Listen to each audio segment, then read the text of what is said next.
Objet nombre SCP-235. Enregistrement pour phonographe.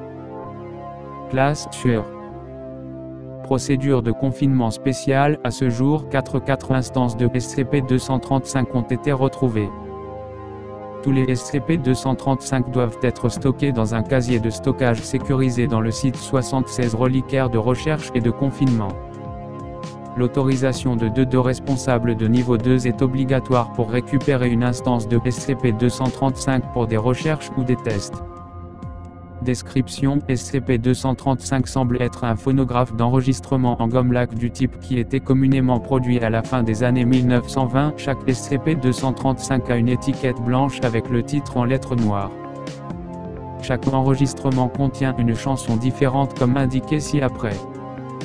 Instance, titre, liste et année, nombre de sauts dans l'enregistrement SCP-235 un afte Yuan et après avoir obtenu ce que tu veux, tu ne le veux plus. Vent et chante 1924 SCP-235 de Dark Watena sombre était la nuit blind Willie Johnson 1927 5 SCP-235 3 Oh Sorry Now qui est désolé maintenant Marion Harry 1923 SCP-235 4 inconnu 15.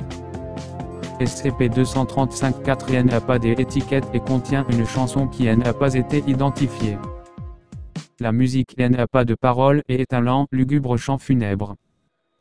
Chaque instance de SCP-235 crée un phénomène identique lorsqu'elle est jouée à une vitesse entre 77 et 79 Tmin. Tous les objets à une certaine distance de l'enregistrement en corrélation avec le volume auquel il est joué semblent s'arrêter sur place chaque fois que l'enregistrement saute ou est incapable de jouer une section de l'enregistrement. Ce gel dure pendant un temps défini, approximativement un fois la durée sautée. Ceux affectés ne perçoivent pas le gel et vont continuer à se comporter comme ils le faisaient avant que cela ne commence, à moins qu'un stimulus extérieur intervienne pour les avertir du trou dans le temps. Pendant le gel, tous les mouvements dans la zone affectée se stoppent complètement, les objets jetés ou tombants resteront au-dessus du sol, les individus ne respirent ni ne clignent des yeux, et même les réactions chimiques telles que le feu se mettront simplement en pause d'une manière visuellement similaire à. Pendant ce temps, tout individu extérieur à l'échelle de l'effet ci-après observateur peut entrer dans la zone et interagir avec les objets affectés. Tout objet ou individu subissant un contact volontaire soit directement soit via un autre objet un observateur reprendra son état normal, ainsi, les objets chuteront, les individus commenceront à bouger, respirer et penser et les réactions chimiques reprendront. Tous les autres resteront arrêtés comme avant jusqu'à ce qu'un observateur les touche ou que l'effet finisse. Cet effet de dégel semble être totalement subjectif, seuls les objets que l'observateur touche ou influence de manière intentionnelle reprendront leur activité normale.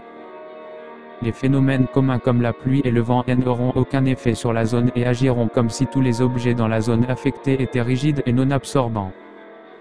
Il est impossible d'interagir avec SCP-235 ni les appareils en jouant une instance durant un gel. Il a été prouvé que toute force, allant jusqu'au plastique explosif, était incapable d'affecter l'appareil pendant cet état.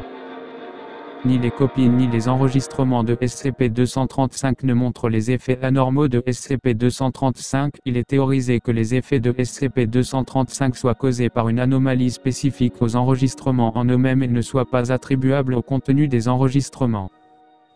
SCP-235-1 a été trouvé en 1994, il a été découvert sur un tourne-disque, trouvé sur la scène du meurtre de Supprimé qui était à cette époque président de la corporation Supprimé. SCP-235-2 a été retrouvé encore tournant à un mariage entre données Supprimé, les deux mariés ont été trouvés assassinés par une seule blessure par balle à la tête sans témoin, malgré le fait que les deux individus aient été découverts morts sur la piste de danse à la réception. SCP-235-3 a été trouvé en suivant des rumeurs de musique voyageant dans le temps à l'époque entre les mains de plusieurs étudiants des universités qui se sont vus administrer des amnésiques puis ont été relâchés. SCP-235-4 a été découvert à bord par des agents de la Fondation enquêtant sur qui était soupçonné d'être un membre de Supprimé. Les agents l'ont découvert mort d'une blessure par balle apparemment auto-infligée. Sur son bureau se trouvait SCP-235-4, avec une note disant « Celui-là nous a bien servi mais est presque plein. Vous savez quoi faire. Addendum 235A1. Une propriété anormale supplémentaire a été découverte pendant que le DR essayait de discerner les propriétés des effets de SCP-235. Le DR a placé un classe D sous l'influence de SCP-235 sur qui on a tiré et qu'on a tué à distance.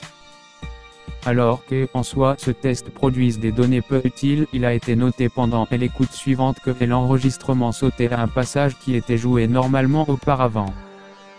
Des tests supplémentaires confirmèrent qu'à chaque fois qu'un individu décédait alors qu'il était affecté par SCP-235, l'instance de SCP-235 qui avait produit l'effet était légèrement endommagée, produisant un autre passage sujet à sauter dans la chanson. Plusieurs morts pendant un seul saut semblent provoquer une croissance de la longueur du saut, mais aucun schéma concret n'a encore